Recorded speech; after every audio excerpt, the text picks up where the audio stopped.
The lawyer's office smelled like old leather and expensive cologne. I sat across from my Aunt Alina, watching her dab at dry eyes with a tissue she'd pulled from her designer purse. Attorney Preston Wallace cleared his throat and began reading Grandma's will. To my sister Alina Monroe, I leave my estate at 428 Riverside Drive, all furnishings and personal property therein, my investment portfolio, and remaining financial accounts. My stomach dropped. Alina reached across the table, squeezing my hand with fake sympathy. Her nails were freshly manicured, painted blood red. And to my granddaughter Nina Monroe, I leave my pearl earrings and photo albums as tokens of our time together. That was it, pearls and photographs. Not the house where I'd spent every summer of my childhood. Not the property Grandma had promised would be mine. Not even a mention of the college fund she'd always said was waiting for me. Alina's lips curved into something that might have looked like sympathy to anyone who didn't know her. But I caught it. The tiny smirk, the satisfied gleam in her eyes. Attorney Wallace wouldn't meet my gaze. He shuffled papers, adjusted his glasses, looked everywhere except at me. That's when I knew something was wrong. I walked out of the office in a daze, barely registering the sterile hallway or the elevator's descent. Behind me, I heard Alina's voice, low and rushed. I told you she wouldn't fight it. I stopped walking. The hallway corner was just ahead. I pressed myself against the wall, heart pounding, and activated my phone's voice recorder. Attorney Wallace's response was barely audible. Ms. Monroe, this is highly irregular, if anyone examines. No one will examine anything, Alina interrupted sharply. She's just a girl. What does she know about legal documents? She'll take her trinkets and move on. But the original is taken care of. Stop worrying. Their footsteps moved away. I stood frozen, phone still recording. Alina had done something to Grandma's will, changed it, forged it, something. My hands shook as I stopped the recording and saved it 3 different ways. Then I pulled up my messages and texted my best friend Tessa. I think Aunt Alina forged Grandma's will. Her response came immediately. What? I didn't reply. I was too busy remembering something, a memory I'd pushed aside as unimportant, until now. 3 months ago, the night before Grandma's stroke, I'd been staying at her house. We'd watched old movies and eaten popcorn. Around midnight, she'd taken my hand and led me to her bedroom. Nina, sweetheart, I need you to keep something safe for me. She'd pulled a small metal key from her jewelry box. It was old, brass, attached to a tag with numbers written in her careful handwriting. What's this for Grandma? For when they try to take what's yours. Her voice had been serious, urgent. Don't tell Alina, don't tell anyone, just keep it safe, and when the time comes, you'll know what to do. I'd tucked it into my purse, confused but trusting. Grandma had always been cautious about Alina, her younger sister who'd moved back after 3 failed marriages. The next morning, Grandma collapsed in the kitchen. Massive stroke. She never regained consciousness. 3 days later, she was gone. Standing in that courthouse hallway, I finally understood. Grandma had known. She'd prepared for this moment. I rushed home, tearing through my dresser until I found my jewelry box. There, taped to the bottom, was the key. The numbers on the tag, 2847. The bank was quiet on a Tuesday morning. I presented the key to the clerk, showed my ID, and followed her into the vault. My hands trembled as she located box 2847 and left me alone. Inside was a sealed envelope. My name was written across it in Grandma's distinctive cursive, Nina Monroe, original will. I opened it carefully. The document inside was properly formatted, notarized, dated 6 months before Grandma's death. I read through it once, then again, tears blurring my vision. To my beloved granddaughter Nina Monroe, I leave my estate at 428 Riverside Drive, all property and furnishings therein, my investment portfolio valued at approximately $800,000, and all remaining financial accounts. To Alina, Grandma had left $50,000 and some jewelry. Generous, but nothing compared to the full estate. This was real, Grandma's true wishes, which meant the will Alina presented was fraudulent. But Alina had filed hers first, making mine look like the forgery unless I could prove otherwise.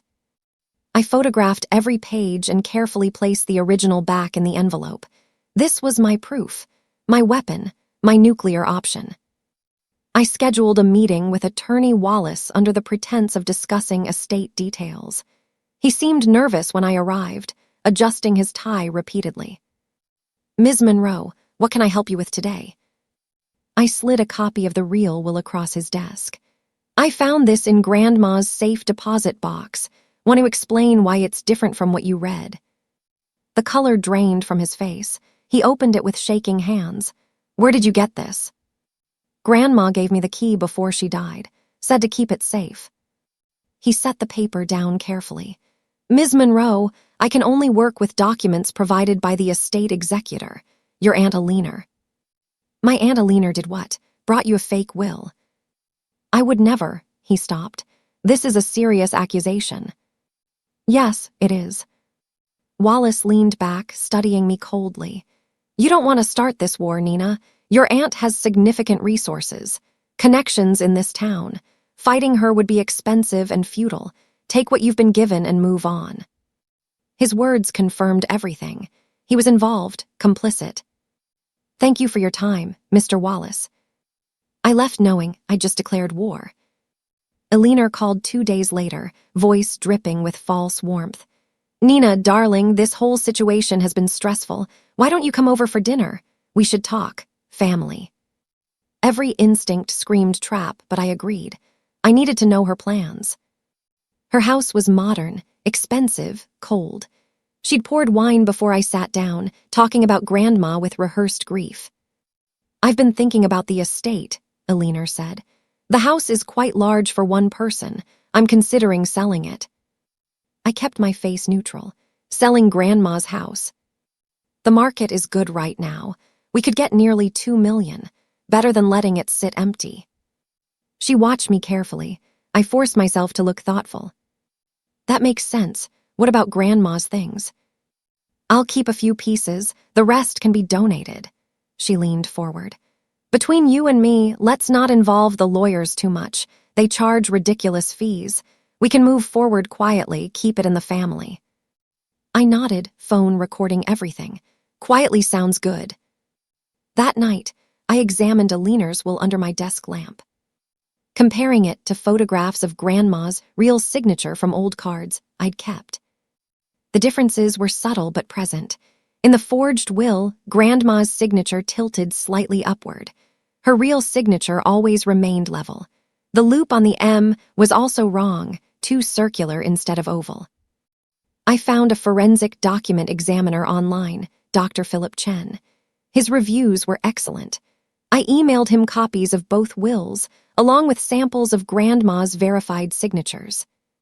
His response came within hours. "Ms. Monroe, I'd need to examine the originals in person, but from these images, the signatures show distinctly different pressure patterns. The recent will appears consistent with simulation forgery. Your grandmother's established pattern matches the older will. I'd be happy to provide expert testimony." I saved his email. Each piece of evidence was a stone in my foundation. Alina had been careless, arrogant. She'd assumed no one would look closely. Dr. Chen's formal report arrived by courier 3 days later.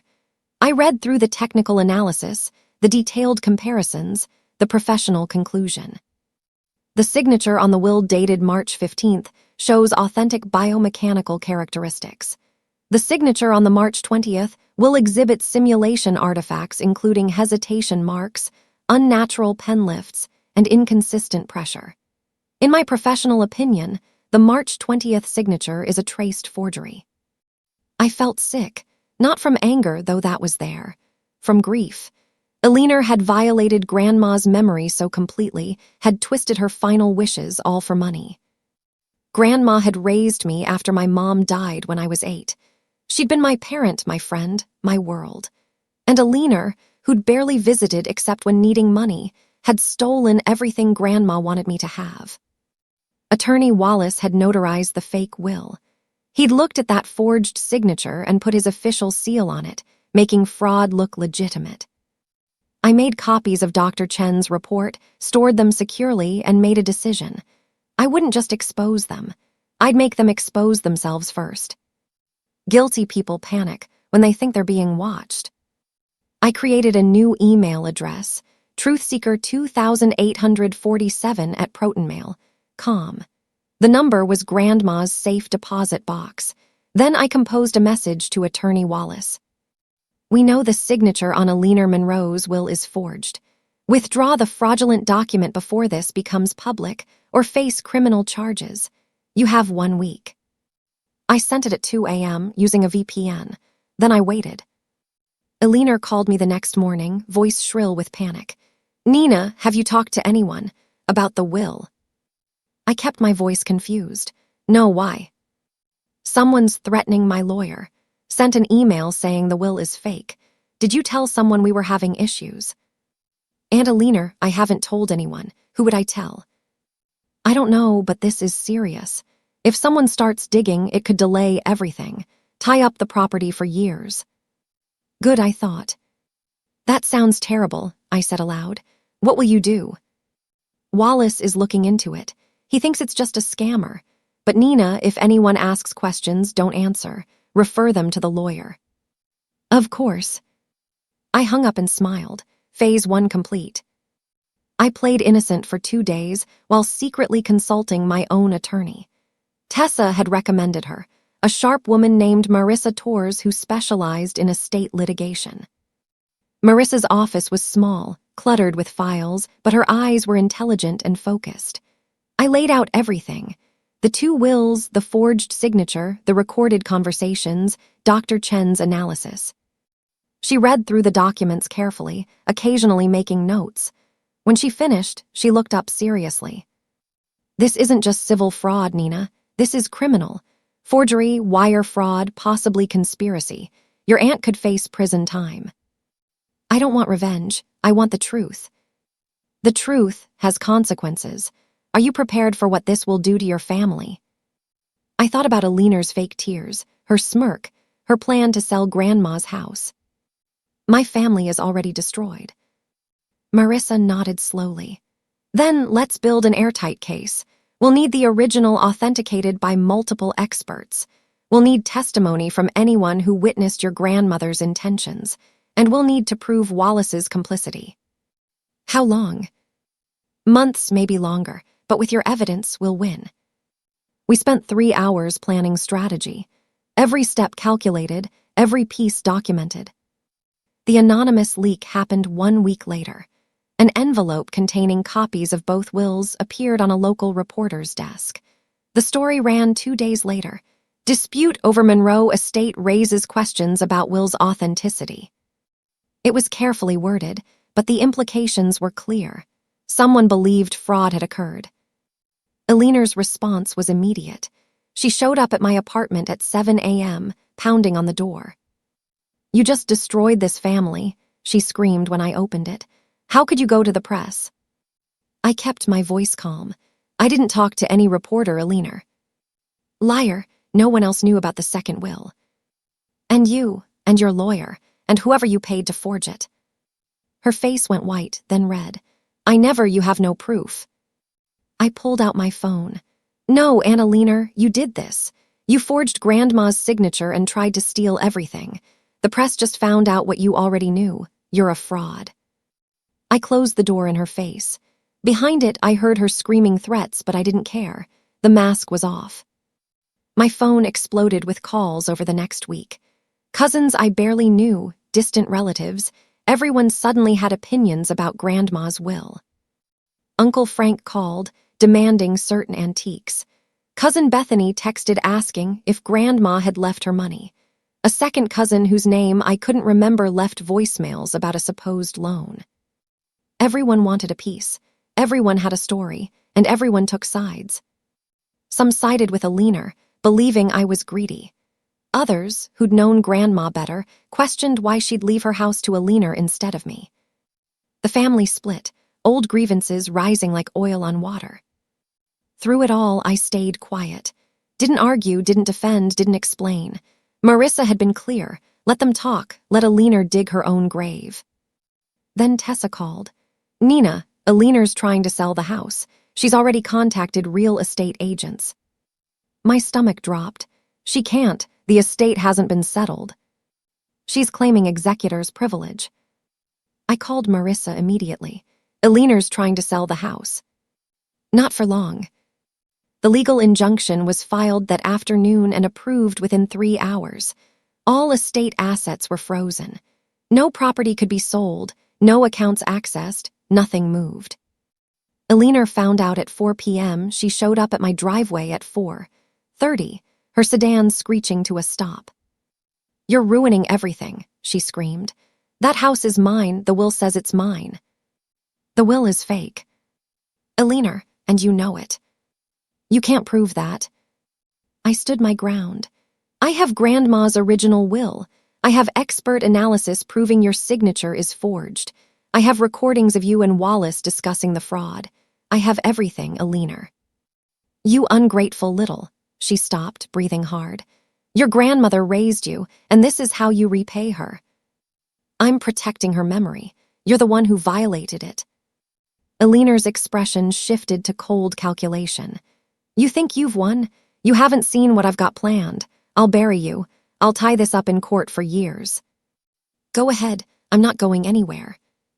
She sped away. I stood shaking but victorious. The house was safe. The envelope arrived 3 days later. Inside were photocopied loan documents claiming I owed Alina $75,000 for educational expenses she'd supposedly covered. The documents were laughably fake. Wrong dates, impossible amounts, no signatures. But the intent was clear: intimidation. I took them straight to Marissa, who examined them with amusement. These aren't even good forgeries. Look at the font, Times New Roman. Professional documents don't use Times New Roman. And this watermark, standard office printer, these were made at home. So she's desperate. More than that, she's sloppy. Marissa pulled up something on her computer. I had a digital forensics expert examine Alina's court filings. Want to guess where they were created? Her home office. Exactly. Same printer, same computer, same IP address. She's been creating fake documents and presenting them as legitimate. That's multiple counts of fraud. I should have felt victorious. Instead, I felt sad. Alina was destroying herself for money she'd never earned. Grandma must have known this would happen. What do we do? Document everything. The more she fabricates, the worse it looks. The message came from an unknown number. I worked for Attorney Wallace's firm. I have information about the Monroe will. Can we meet? Marissa advised caution. We arranged to meet at a busy cafe downtown. The woman who approached was young, nervous, clutching a folder. I'm Vanessa Pryor. I was a legal assistant at Wallace and Associates until last week. Why did you leave? Marissa asked. Because I couldn't be part of it anymore. The Monroe case isn't right. Mr. Wallace made me type up that will, but your grandmother never signed it in our office. Alina brought an assigned copy, and Mr. Wallace just notarized it. My heart pounded. You witnessed this. More than that, I questioned him about the signature. It didn't look right. When I mentioned it, he told me to mind my business. Will you testify? Marissa asked. Vanessa hesitated. Mr. Wallace has connections. He's about to face disbarment and criminal charges, I said gently. His connections won't matter. She nodded and slid the folder across. I made copies. Emails, drafts with Alina's edits, billing records showing she paid Wallace $50,000 cash. Everything. I opened the folder, hands shaking. A complete roadmap of the fraud. Thank you. The emails were damning. Months of correspondence between Alina and Wallace, planning every detail. One email made my blood boil. Make sure Nina's name is gone completely. She's not family by blood anyway. My sister raised her out of pity. Time Nina learned that charity has limits. I read it 3 times, tears streaming. Not family by blood, as if that mattered. As if the years Grandma and I shared could be erased by genetics. I remembered Grandma's voice, late one night when I was 16. "Nina, sweetheart, family isn't about blood, it's about love. You're more my daughter than Alina ever was. She came from my womb, but you came from my heart." Alina had known that, had resented it, and now she'd tried to use it against me. Marissa prepared to submit everything: handwriting analysis, Vanessa's testimony, emails, financial records showing Wallace's payment. Every piece carefully cataloged. "This is a smoking arsenal," Marissa said. "Alina doesn't just lose, she faces serious prison time." "How long until we file?" "End of the week, 3 more days." Alina showed up the night before the hearing. Nearly 10 p.m., rain pouring, she looked nothing like the composed woman from the will reading. Her makeup was smeared, clothes wrinkled, eyes red. "Please, Nina, let's settle this privately." I stood in the doorway. "There's nothing to settle." "I made a mistake. I was grieving, wasn't thinking clearly. Your grandmother always said she wanted me to have the house." "That's a lie. Grandma wanted me to have it." "You don't understand. I have nothing. 3 failed marriages, no savings, no career. That house is all I have." For a moment, I almost felt sorry for her.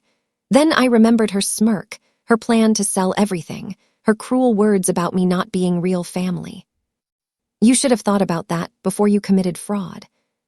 I gave you chances, I offered to share, but you wanted to play victim. Fine. Tomorrow I'll make sure everyone knows what you are." "What's that?" "A charity case, a nobody, an orphan my sister felt sorry for." Alina's voice dripped venom. "I'll ruin you just like your mother ruined herself." The mention of my mom was the last straw. "Get out." She left. I slid down against the door. Tomorrow would be brutal, but I was ready. The courtroom was packed. Family members filled the gallery. Tessa sat behind me. Alina sat across the aisle with a new lawyer since Wallace had declined representation. Judge Patricia Whitmore entered, sharp-eyed and no-nonsense. We all stood, then sat. "This is a petition to invalidate the will of Helen Monroe. Ms. Torres, you represent the petitioner." Marissa stood. "Yes, Your Honor. We have substantial evidence the will in probate contains a forged signature." Alina's lawyer, Preston Blake, stood. "Your Honor, this is simply a family dispute dressed up as fraud. Ms. Monroe is upset and has fabricated evidence." Judge Whitmore looked unimpressed. "That's serious, Mr. Blake. Are you suggesting Ms. Monroe forged evidence?" "I'm suggesting she's confused and grieving." Marissa presented our evidence methodically. Dr. Chen's handwriting analysis, displayed for everyone, showing clear differences between authentic and forged signatures. Vanessa's testimony about Wallace's cash payment. The emails detailing Alina's instructions. With each piece, Alina's face grew paler. Her lawyer shuffled papers nervously. Judge Whitmore held up a hand. "Mr. Blake, does your client maintain this will is authentic?" Blake conferred with Alina. She nodded emphatically. "She does, Your Honor." "Then I need to examine the document Ms. Torres claims is the original. Where did you obtain this, Ms. Monroe?" I stood. "From my grandmother's safe deposit box, Your Honor. She gave me the key before her death." I walked forward, handing Judge Whitmore the sealed envelope. She opened it carefully, examining the document, the notary seal, the signatures. The courtroom was silent. "This document is dated March 1st, several weeks before Ms. Helen Monroe's death. The notarization appears legitimate, with 2 witnesses present." She looked up. "Have these witnesses been contacted?" "Yes, Your Honor. Both are prepared to testify they witnessed Helen Monroe sign this will, that she was of sound mind, and explicitly stated her intention to leave her estate to her granddaughter." Alina shot to her feet. "That's impossible. My sister would never." "Ms. Monroe, sit down," Judge Whitmore said sharply. "You'll have your opportunity." Alina sat, face flushed with panic. This wasn't going her way. The judge was actually examining evidence, not just accepting the forged will. "I'm calling a short recess while I review these documents thoroughly. 30 minutes. As everyone filed out, I saw Alina's lawyer on his phone in the hallway, voice urgent. Alina stood alone, finally realizing her fraud was about to be exposed. Marissa squeezed my shoulder. She's panicking. Watch what happens. During recess, I sat with Tessa. Through a nearby door, I heard Alina's lawyer, Blake, on his phone. I'm not going down for this. She lied to me. If the court finds fraud, I'm telling them everything. A pause. I don't care about privilege. I won't be disbarred because some woman committed forgery. Another pause. Yes, I'm serious. The minute we go back, I'm amending my position. Tessa and I exchanged looks. Alina's own lawyer was turning on her. When court reconvened, Judge Whitmore looked even more serious. Mr. Blake, do you have anything to tell the court? Blake stood. Your Honor, I need to amend my previous statements. After reviewing evidence and examining the timeline, I have concerns about the will my client presented. I was not aware of these inconsistencies when I agreed to represent her. Alina grabbed his arm, hissing something. He pulled away. Furthermore, I've learned my client may have misrepresented facts about how she obtained the will. I can no longer argue for its validity. Are you withdrawing as counsel? I am, Your Honor, and I'd like to make a statement under oath. Alina looked like she might faint. Attorney Preston Blake took the stand and was sworn in. His testimony was professional and devastating. When Ms. Alina Monroe approached me, she presented a will that appeared properly executed. I had no reason to doubt it. However, during recess, I verified certain details. What did you discover? Marissa asked. That Ms. Monroe paid former attorney Harold Wallace $50,000 cash to prepare and notarize what she claimed was her sister's final will. When I questioned Mr. Wallace, he admitted the signature wasn't witnessed in his presence. Ms. Monroe brought the document already signed, and he notarized it without verification. The courtroom erupted. Judge Whitmore banged her gavel. Did Ms. Monroe admit to forging her sister's signature? Not directly, but she said her sister would have wanted it this way and was correcting an oversight. When I pressed whether Helen Monroe actually signed it, she became evasive. Alina was crying now, loud sobs, but no one felt sorry. The fraud was exposed. Judge Whitmore dismissed Blake and turned to Alina. Ms. Monroe, do you wish to make a statement? Alina stood shakily. I just wanted what I deserved. My sister promised me that house. But she didn't leave it to you, the judge said quietly, and you couldn't accept that. The investigation that followed uncovered more fraud. Using her executor status, Alina had transferred nearly $200,000 from Grandma's accounts into offshore holdings. She'd sold valuable jewelry and pocketed the money. She'd even forged documents to refinance the house. All of it traceable, all of it illegal. The court immediately froze Alina's accounts.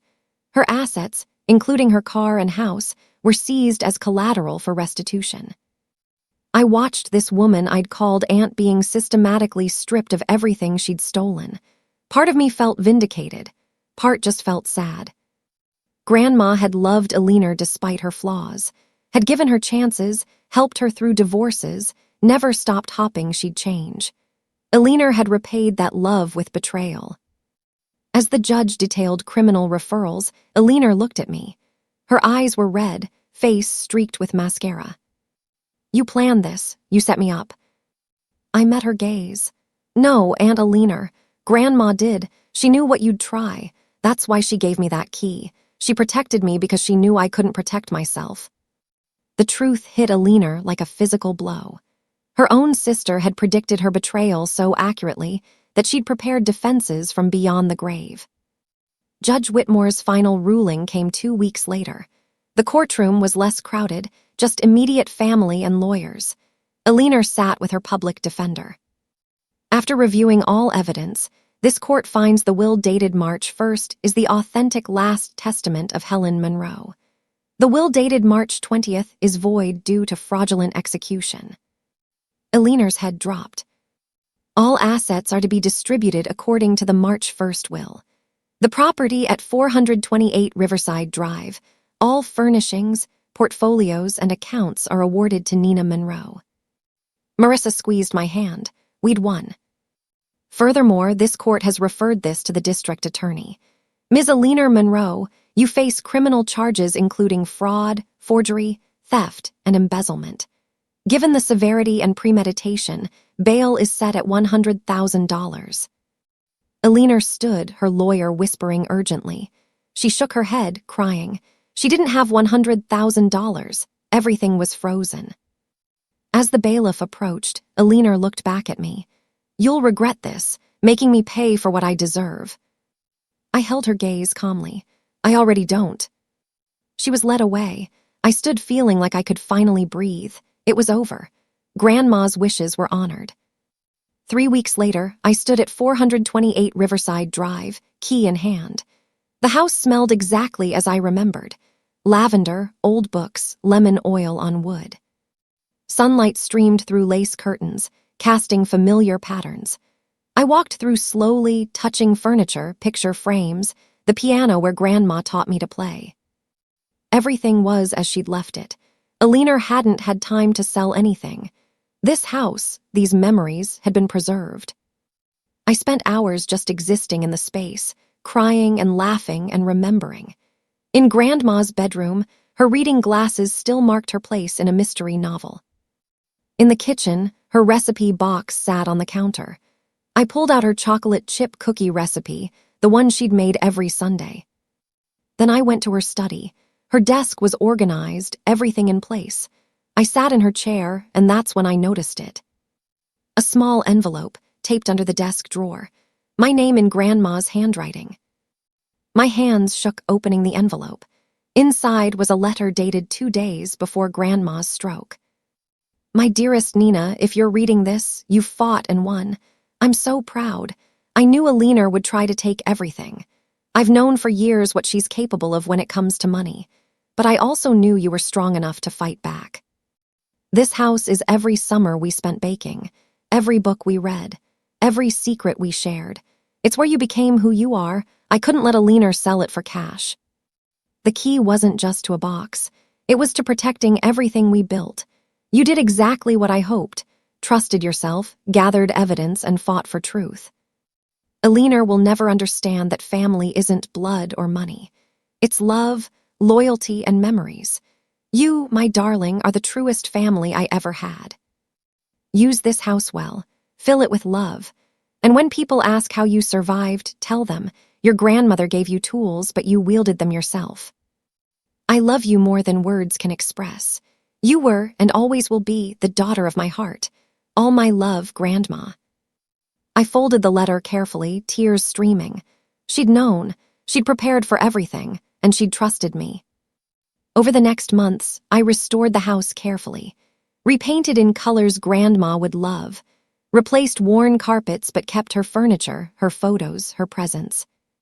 Then I had an idea. The house was too large for just me.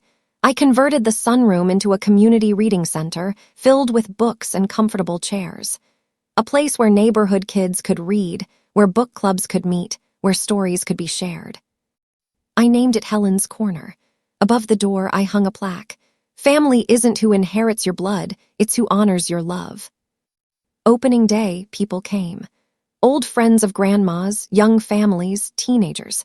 They filled the house with life and laughter, exactly as Grandma would have wanted.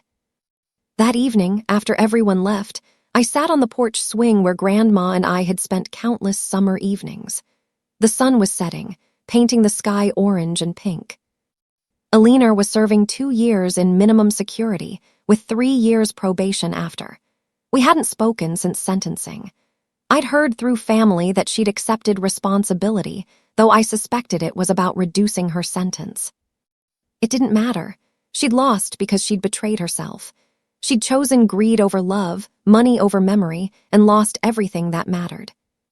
I'd chosen differently. I'd fought for truth, honored Grandma's wishes, turned a house into a home again. Not just for me, but for everyone who needed a place where stories lived and love endured. In the end, the truth didn't just set me free. It reminded me who I really came from. Not from absent biological family, but from a woman who'd chosen me, loved me, and prepared me to protect the legacy we'd built together. The porch swing creaked as I rocked. Grandma's letter in my pocket. Love transcends everything. Blood, money, death itself. I kept it safe, Grandma, I whispered. And in the gentle breeze, I could have sworn I heard her voice. I never doubted you would, sweetheart, not for a second.